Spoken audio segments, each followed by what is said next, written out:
अजय साहब, एक जो सवाल अभी सज्जन जी ने उठाया कि जो पिछले चुनाव में तेजस्वी का जिस तरह का एक नैरेटिव था वो इस बार दिख नहीं रहा। फोरफ्रंट पे तो बल्कि राहुल गांधी दिखे, चलिए अच्छी बात है आपके लिए, लेकिन उन्होंने जो मुद्दा उठाया, एसआईआर का मुद्दा या वोट चोरी का मुद्दा, अब देखिए क्या उस मुद्दे पर सब खफा हो जाएं बीजेपी से, एनडीए से और उन पे वोट करें, ये एक समीकरण हो सकता है। जो बिहार के अपने मुद्दे हैं, जो बहुत सारी चीजें आपने बोली या अभी घूम फिर के दूसरों ने भी कही, वो बहुत सारे मुद्दे, लेकिन जो राहुल गांधी ने सारा बनाया वो ऐसा मुद्दा बनाया कि इलेक्शन कमीशन एक विलन है। क्या उस आधार पर आपको लगता है कि आपको बिहार की जनता वोट देगी? देखिए विपिन जी, दो तीन बातें हैं। पहली बात कि एसआईआर का मुद्दा सिर्फ बिहार का मुद्दा नहीं है, देश का मुद्दा है। और राहुल गांधी ठीक है, मैं उस मुद्दे से इनकार नहीं कर रहा हूं सर, मैं उस मुद्दे से इनकार नहीं कर रहा अजय जी। मेरा ये कहना है कि हाँ, इलेक्शन में आपको वो कैसे काम करेगा, उसी को आगे बढ़ा रहा हूं, उसी को आगे बढ़ा रहा हूं, क्योंकि ये एक मुद्दा ऐसा था जो लोकतंत्र के आधार नींव पर कहीं ना कहीं प्रहार करने का था। नेचुरल है कि उसको हमें उठा करके लोगों में जन जागृति लाई। और देखिए, जब राहुल गांधी जी उस यात्रा को लेकर आगे बढ़े तो किस तरह से असंख्य लोग, अनगिनत लाखों की संख्या में लोग सड़कों पर आए। यह दर्शाता है कि उस मुद्दे में दम था। और चुनाव आयोग ने जिस तरह 47 लाख लोगों का अभी भी वोट जो है पिछले जनवरी से और अभी तक में माइनस किया, यह भी दर्शाता है कि इसी वोटर लिस्ट पर, जो जनवरी का वोटर लिस्ट था चुनाव आयोग का, यही वोटर लिस्ट जो है 2024 के लोकसभा चुनाव में यूज किया गया। अब ये देखना है, हम तो यही चाहते थे कि सीसीटीवी फुटेज दे दें आप, ताकि स्पष्ट हो जाए कि 47 लाख लोगों में से जिसको आपने हटाया, कितने लोगों ने वोटिंग किया है। तो लिस्ट में होगा, टैली कर लेंगे हम लोग, इसी से स्पष्ट होगा। हम तो अभी भी दावा करते हैं, हमारे 10 सांसद, सिर्फ बिहार की बात कर लें तो 40 सांसद है, सबको रिजाइन करा दे। मेरे सांसद तैयार है रिजाइन करने को, और इसी चुनाव के साथ चुनाव करा ले, स्पष्ट हो जाएगा। इससे चुनाव आयोग की विश्वसनीयता बढ़ जाएगी। दूसरी बात, जो दावे किए जा रहे हैं, इसके अलावा पलायन का मुद्दा सबसे बड़ा मुद्दा है। कुछ ही दिन पहले हम लोगों ने पलायन के मुद्दे पर भी बात रखी। स्वास्थ्य, शिक्षा, अपराध जो बढ़ रहा है, वहां शराब माफिया जिस तरह हावी हो गया है, इन मुद्दों पर लगातार हमारे लोग, जनप्रतिनिधि जो है, सरकार से भी और जनता के बीच भी जाकर के जागृति फैला रहे हैं। और ये मुख्य मुद्दा है। दो तीन बातें जल्दी से। विजय भाई ने, बहुत विद्वान आदमी है, मेरा बड़ा सम्मान करता हूं, लेकिन ये डेटा जरूर देते हैं, पर शायद ये रिसेंट डेटा नहीं पढ़ पाए।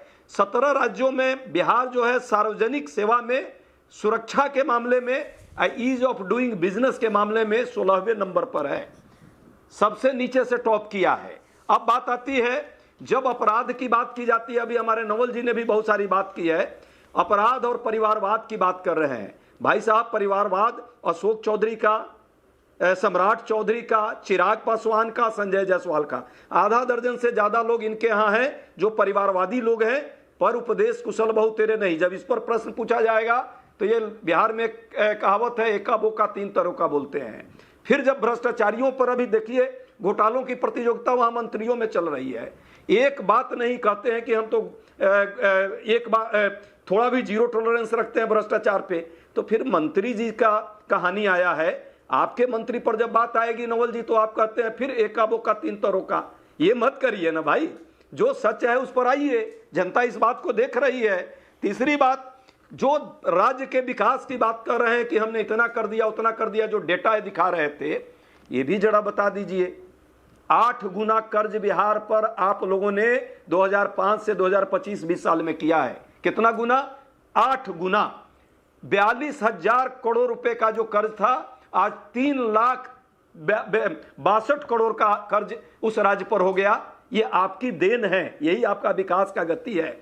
करा रहा है राजस्व, घाटा इतना ज्यादा है। आप बजट की बात करते हैं, बजटीय प्रावधान और राजस्वीय घाटा में भी बिहार जो है 16वें नंबर पर है। ये आपके नीति आयोग ने कहा है, ये हम नहीं कर रहे हैं। 17 राज्यों में, मतलब बिहार का हाल किस तरह आपने खास्ता कर दिया है, खोखला कर दिया है, ये ऊपर से दिखाने वाली बात अलग है, और अंदर से जो है, ये कहावत और है कि हमनी का घमंड बा, लेकिन राज में जो बा राज झंड बा। तो राज को झंड बनाकर और बेवजह घमंड मत कीजिए।